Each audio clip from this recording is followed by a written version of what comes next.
Hi everyone, welcome to the Touch to Click channel.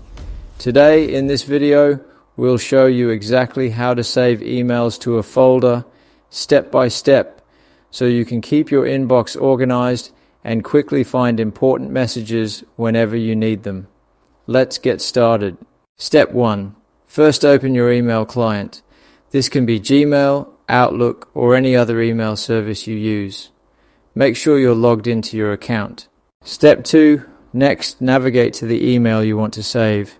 Click on the email to open it and view its contents. Step 3. Now look for the option to move the email.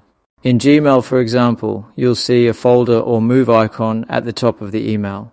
Step 4. Choose the folder where you want to save the email. If you haven't created a folder yet, most email services allow you to create a new one instantly. Just click on Create New Folder, give it a name and confirm. Step 5. Once you've selected or created your folder, click Move or Save. The email will now be neatly stored in that folder. You can repeat this process for any other emails you want to organize. You've successfully learned how to save emails to a folder.